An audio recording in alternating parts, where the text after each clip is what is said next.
Барлығына қайырлы кеш. Бүгінгі 2 айлық балалардың массажын жасайтын боламыз. Ең алдымен массаждың тырнағы болмау керек және оның сақинасы болмау керек. Балаға пайдасы аяғымен жүре алмайтын балалар болады және де өз жасына сай емес, еңбектей алмайды, жүре алмайды, сондай балалар болады. Сондай балаларға пайдасы өте көп. Ең алдымен қолымызды майлап аламыз. 2 айлық балаларда 4 реттен аспайды. Егер ары қарай жоғары болса 8 реттен басталады. Енді табанның үстіңгі жағын сипалаймыз. 4 рет. 1, 2, 3, 4. Енді мына 2 бас бармақпен 4 рет сипалаймыз. 1, 2, 3, 4. Бұл қан айналымын жүргізеді. Балаға көп көмектеседі.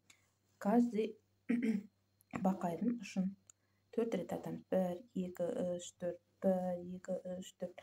Сіздерге көрініп тұр деген ойдамыз. 1, 2, 3, 4. 1, 2, 3, 4.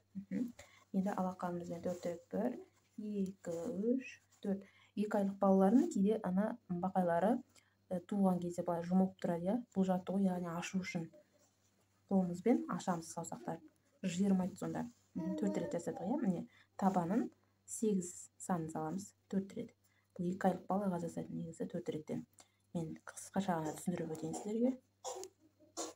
4 реттен кейде 8 реттен жасауымызға болады.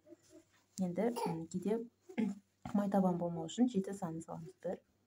1, 2, 3, 7 санын салып жатырмын. 4. Және де сол және айттым ғой, бақайдың ұшын жауып, басын жауып алатын адам кішкентай балалар болады. Соларды мына жерін басамыз. Менде қазір 3 жастағы бала, сол себепті ол жұмбайды.